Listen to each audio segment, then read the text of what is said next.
everybody. Hope you're doing marvelously well. I'm sitting here with the rather wonderful Catherine Vericolli. And Catherine has a great story because she started a studio in Arizona and then recently, like last few months, moved it all the way over to Nashville, where she currently is at. So we're going to talk about building the business in Arizona and what it's like to, now be in Nashville. Yeah, so born and raised in Arizona, spent my whole life there, and then now here I am, 39, in Nashville. So you had your studio back in Arizona? I did, yeah, 15 years, 513 in Tempe for 15 years. And it was great. I mean, it was a great experience to do that. I had a lot of wonderful clients and staff over that time, and sort of, I built it how I wanted to build it and did it kind of how I wanted to do it, which was good. And then I just, we hit a point where everybody who was kind of important to us that was involved with the studio was starting to move on.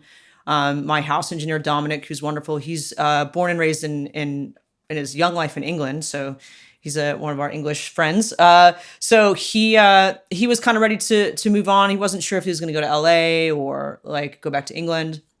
And we were just kind of at that point where, I was hitting that age where I needed to start to think about the future. It's great, when you're young and you build a studio and it's fun and you're like, this is great. And then you're like, oh, I have to make money doing this. I have to, to worry about bills and stuff like that. So I love the scene in Arizona. I love the people, but it's not an industry city, and it's really, really tough to make records there. It's tough to make money there. I like the story of like being homegrown, like you're actually doing it in the area you grew up in. Yeah. I get a lot of people asking me questions how to start careers where they're based, because not everybody, as you're pointing out, is in LA or Nashville. I actually think there might be also some advantages of knowing your local scene.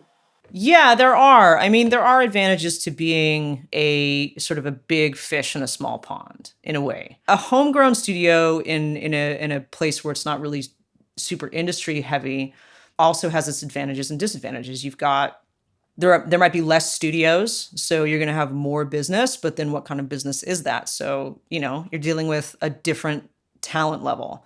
So it's more work on sort of the ground level, right, than it is when, you have everybody coming in and everybody's amazing. Here in Nashville, we have the best musicians in the world, you could argue. LA as well, but everyone who comes into the studio is experienced for the most part. They are very proficient at their instrument. They're beautiful singers. They're organized. They're ready to go.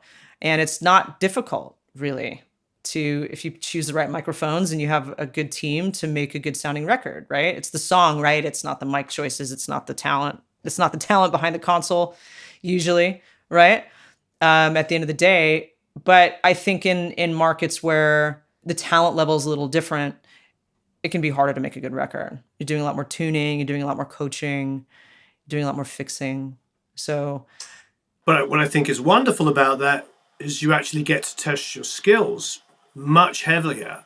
I think of actually quite a few times I've been to, bigger studios, and the assistants there can be amazing. Like you want a patch, everything's like done in seconds. You want some advice on like the best area to maybe record the drums. They've maybe recorded drums of 100 different producers and engineers. But sometimes when they get behind Pro Tools and run it for you, it's pretty good. But the reason why it's maybe not as good as probably guys and girls that you had working for you is because exactly what you're saying. When you're working with a band that is their first time in a studio, they're not surrounded by world-class musicians and world-class experiences, you've got to coax a lot more out of them, as you're saying, and you've also got to learn how to make it sound great. You do. And I think that, I think any good record starts with the people, and it starts with creating a comfortable environment for a musician to be vulnerable in, right? It doesn't matter who they are, whether they're top of the class or somebody who's just been in for the first time. And a lot of the times that can be so much more difficult because they've never been in a studio before, or they're used to, especially for my career in Arizona and in Phoenix for as long as I was there, a lot of bands, it was the first time that they could really hear themselves. The venues now have gotten a lot better. There's some great places in Phoenix to play. The venues aren't that great. The practice spaces aren't that great. It's relatively easy to get a show. So there's not really a standard level that's been set, and it's not the fault of the musician. It's just the environment that they're existing in. So they get into a studio, and everybody can hear everybody for the first time, and they're like, "Oh wow, we need a lot more work." And that's an uncomfortable position to be in for a young band who, of course, has a romanticized view of their own selves. So, working in that type of a climate, you're dealing with a lot of emotional therapy. You're sort of a therapist. I think we all are as engineers in the studio, but it's a tough place to work. But I think that you just sort of, at least I did, you just do it and you get used to it. And then you realize, I remember the first time I sat in a studio in Nashville, and while there was a record being cut, I was like, don't even comprehend. Like, I've never made a record like this in my life. This is insane. Like, musicians are in, charts are ready to go. They're working things out. Everyone speaks this insane, amazing musical language. They're, charting everything. They're kicking it out in 2 to 3 takes. And then they're like, cool, now we're done. Union schedule's over, time to go. And it's like, I've never made a record like that in my life, ever. I mean, there are things about it that are really kind of attractive and amazing. And it's like, wow, that was really fast paced and impressive. But then also I'm like, I don't know. It's just such a strange feeling. Like, didn't seem like it was very hard for anyone. I was used to things being more difficult. It reminds me of something Brian Colstrom told me. He said he got to be a better engineer when he got to work with better musicians. Well, yeah. I mean, by proxy, right? Exactly. He's just pointing out that they made him look better. He was just as good an engineer with the beginner as he is with the master, but the master makes him look like a better engineer. Yeah, I've been super lucky over the past 4 years to be present at a lot of academy things because my partner is a trustee. So I get to go there. I get to be a date to all the fancy things. And there was the P&E wing person of the year. I'm not sure exactly what it was, but it was the time that Willie Nelson got it. And so I got to stand and watch Willie Nelson play for a minute and speak, and which is incredible. But he said, I'm really, really thankful for all of the engineers and producers in my lifetime, because they could have made me sound, really horrible. And he's right, so I think that, I don't know, it's on both sides, right? Like, but yeah, so it is a strange transition from going from a market like Phoenix to, and then being sort of middle-aged and doing it for 15 years. And like, okay, I did the thing, I did what I wanted. 39, you're not middle-aged. I am approaching middle age. You're right. It feels, maybe I'm just tired. Maybe it's the year 2020 that's making everybody feel older. But, so, and then moving to Nashville and just sort of, it's like deer in the headlights a little bit. I think it can be for anyone.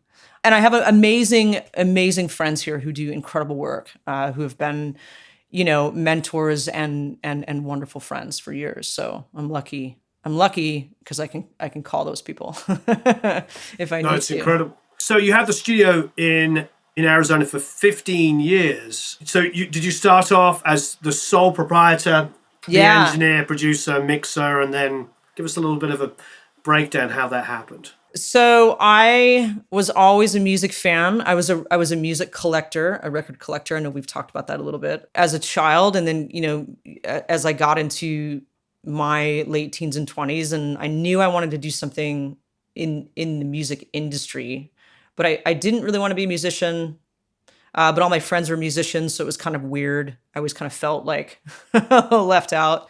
Went to audio engineering school, realized this is kind of what I want to do. I love it. And decided, whether it's a good idea or a bad idea at the time, to build a studio in Phoenix. Because at the time, this would have been 2005-ish. There wasn't really a lot going on. There was, a lot of folks with, computers in their bedrooms. And then there was like bigger, way more expensive studios that none of my friends could afford. There was a lot of really cool stuff going on in Tucson. I know Craig's got his spot, Wave Lab in Tucson. He's had for years. And, that was one of the It was kind of like the best studio in Arizona. And so it was, I wanted to do something kind of like that, but a little bit, I don't know, a little bit more intimate and not with a gigantic budget. So, I decided to find a house to do it in and sort of just build the studio into the house. At the time, it made most sense to live in it. So it wasn't so much having a studio in my house as it was having a studio that I lived in, I guess is the best way to put it. And so, yeah, I built a studio. I bought a couple pieces of gear that I was comfortable using. This was pre Pro Tools being good. Really, I think it was, I don't know, 7.4 was still one of the best versions of Pro Tools, and this was like close to that. So, I had a Studer. I had a big 24-inch or 24-track 2-inch Studer, and an old Neotech because I was really comfortable using those things when I was in school. And I loved that analog feel of everything. And so I just built this weird studio in my house, and I didn't think I was going to have a lot of business because I thought it was just going to be me tracking my friends and doing fun stuff with my pals. And then it was like, oh, every local band in town wants to make a record. So it was kind of like, well, shit, we better like figure out how this patch bay is working and make sure we have everything going, right? And then it just sort of built from there. It was kind of a big experiment. And I was like, what, 23? I had no idea what I was doing. Luckily, I had a teacher of mine who was a wonderful acoustician and great tech and friend who helped me out a ton getting started. And then just sort of snowball from there, So when I started, I was the only engineer. I was the tech. I was doing all the booking. I was doing everything, fixing things, troubleshooting everything. And then, shortly after we got started, I hired on a staff engineer that came with a couple of our early bands, and he stayed with me for the whole time. He was there for 10 years really strong, and then did a couple records in the last 5 years. But so, yeah, it was sort of the whole thing was kind of like a giant experiment that ended up being something noteworthy, I suppose. No, it's amazing. The phrase that kept going through my mind was Dave Sardi said to me, earn as you learn, or learn as you earn. Either way. I think and Tim Palmer expressed that to me in an interview, how fortunate he said he felt being able to make records and learn how to make records while making records. Right. And then, of course, the records that we're talking about with Tim Palmer, those are records I grew up listening to. I'm famous for like meeting people and having no idea who they are. Because I never paid attention to, I paid attention to a little bit of credits growing up, but I kind of just was more into the music. And so, I meet these people and have these great conversations with them about not even audio, just random things, and then realize like, oh, that was Tim Palmer. Like, he's made amazing records. I'm so glad I didn't know that when I was talking to him, because now I have that like weird fangirl thing where I want to ask him, about Tears for Fears and a million other things. It's the same way when I met Mitch Easter. I was a huge early REM fan. I could barely help myself from asking him about Murmur, and I think I did, and I think he said, "Oh, I can barely remember even making that making that record, like back in the 80s." But yeah, learn as you earn for sure. I think it was a strange way to begin recording career, because being in Arizona and being in Phoenix, especially during that time, besides my audio, instructors when I was in school, I didn't really have there weren't really any opportunities for mentorship. And I think that's also one of my biggest regrets, is because I always have that sense of not knowing what I'm doing.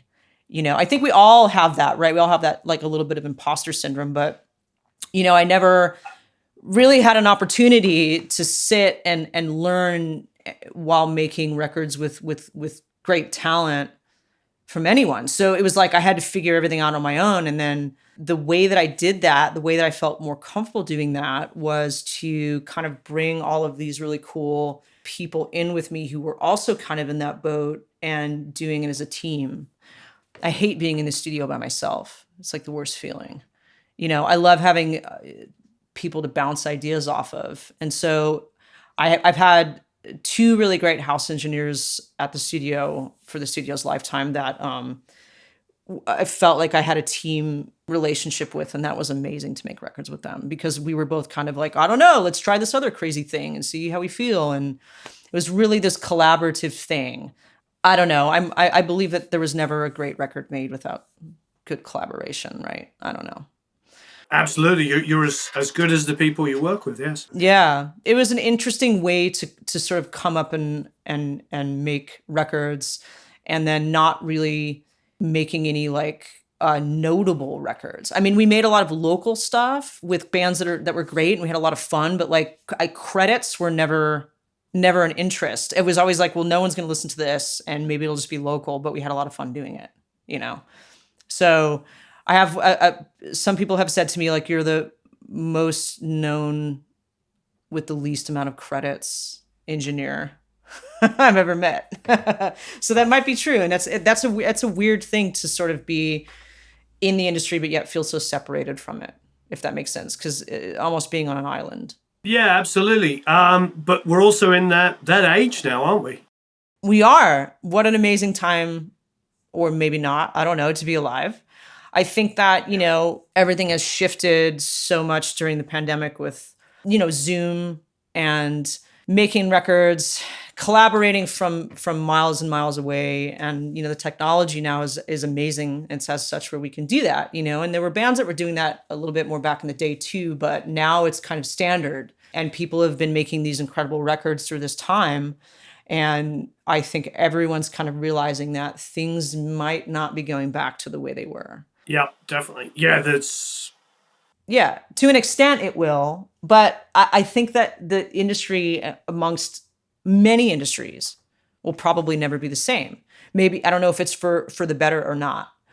But now we're in a situation where I think you can kind of be anywhere. You can make records anywhere. I think we're in a situation now where we have to make records remotely, but I would say 75% of the records I've made over the last 5 or 10 years have been made remotely. People send me parts, I do overdubs here.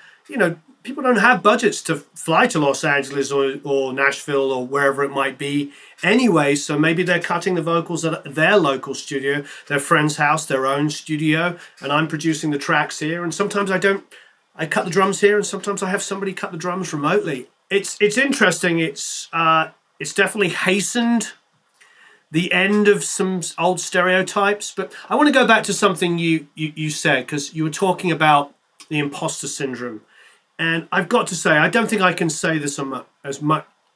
I don't think I can say this enough. I feel like everybody I admire to this day still feels like an imposter. Yeah.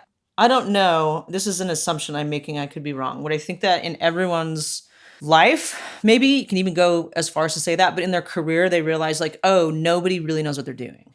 Or everybody has a certain amount of sense that they don't think they know what they're doing. And I think when you're young and you're working and you're so focused on whatever those goals are individually for yourself, I think that we forget and we lose sight of that. We lose sight of the fact that like everybody else is in that same boat, and we feel very alone with that feeling like, shit, like when is everyone going to find out that I have no idea what I'm doing?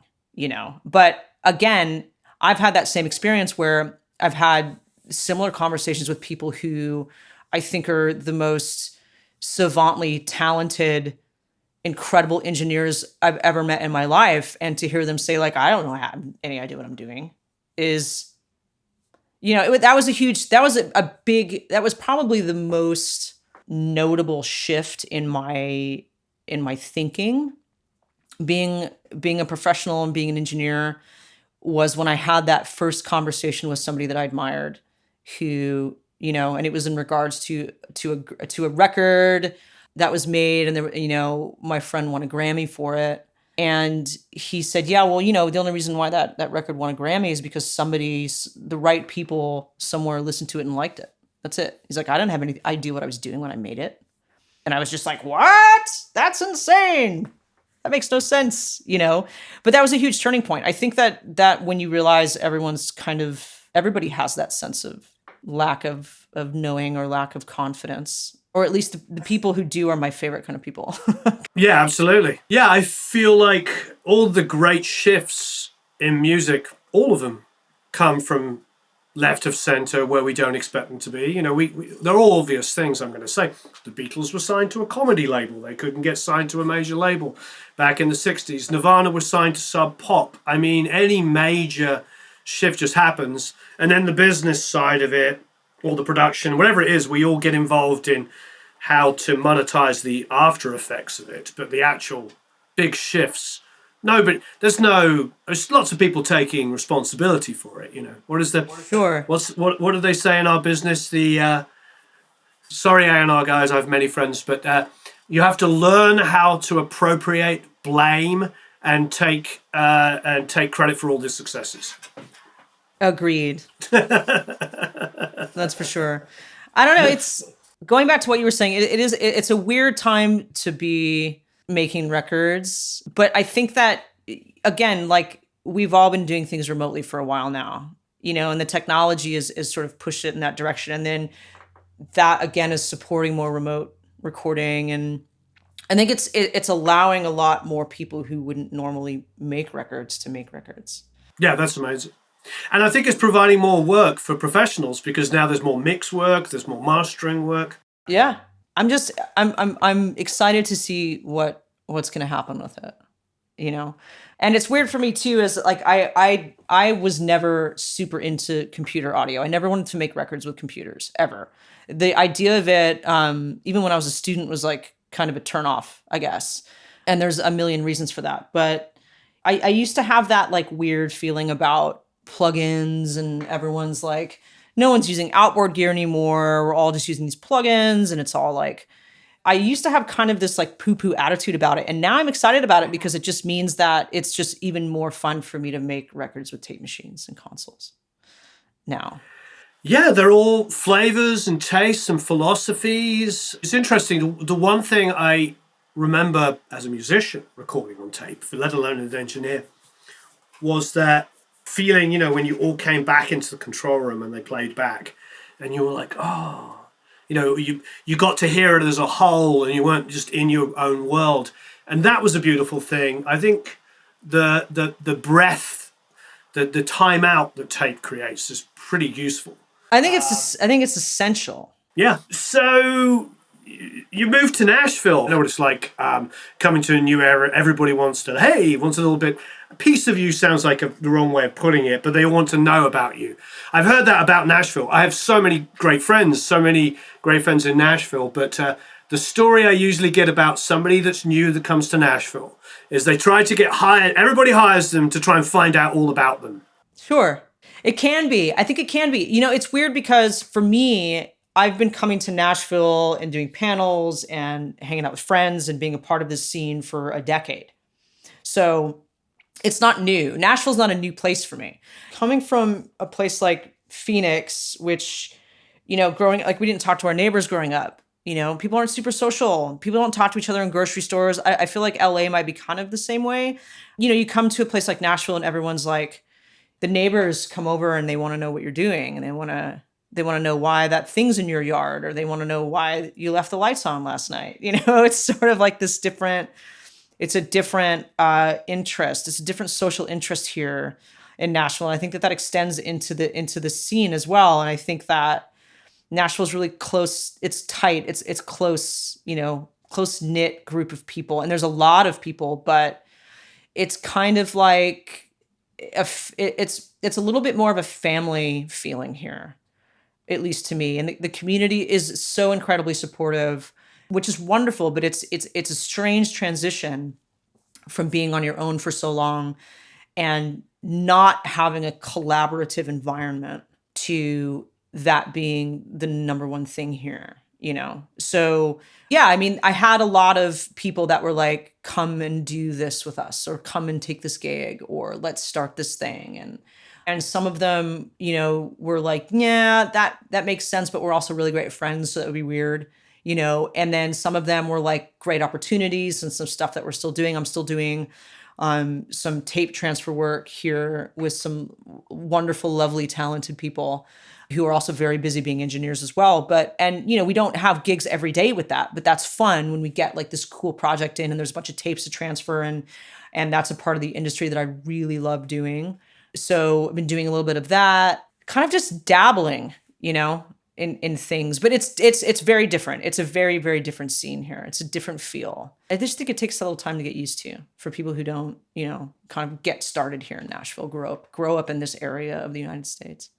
I think you're also a part of a group of some of the best people in Nashville. I think, between Pete and Piper, obviously, and Reed and all those guys and girls. It's weird. It's strange. It's a wonderful, strange thing to be able to call those people friends. Pete Lyman and Reed Shippen and Vance Powell. And I can go down, and I hate name dropping. I'm like super against the name dropping thing. And I'll mention Mitch Dane. Mitch Dane is one of my most wonderful friends who I met before I met any of these people. And so I feel a really, really special kinship and friendship and love for him. And, it's wonderful to be in the same city with those folks. But they're working at such an incredible level. And it is a strange transition to go from feeling like a peer with those people who, have insane lists of credits and who are working on, major label projects every day, and to, I'm just this weird punk kid from Phoenix who did a bunch of local records and, happened to get along with people. So, like to be included in that, But I think the happen to get along with people part is one of the things I think gets missed out in so many conversations where I see producers and engineers talking. You and I both know you can throw a stone into a crowd of people and hit amazing musicians and everything, musicians or whatever, but the ones that are working are the ones that actually get on with each other. It's very, very true. But again, the community here is brilliant. And, early on when I had a lot of friends here in Nashville, a lot of them said like, it would be so lovely to have you in Nashville because we really want and need more women working here. And I think that's changed. It's changed quite a bit over the past 5, 6 years. But there's still not a lot of women working in Nashville. There's a decent group of us. But that's another really cool thing about the city is the industry and the guys that are working here are so excited to have women in the control room with them. And they're excited to collaborate with women on records, with producers and engineers and, mastering engineers alike. So that's a change that's happening here too. I feel like our business is about relationships.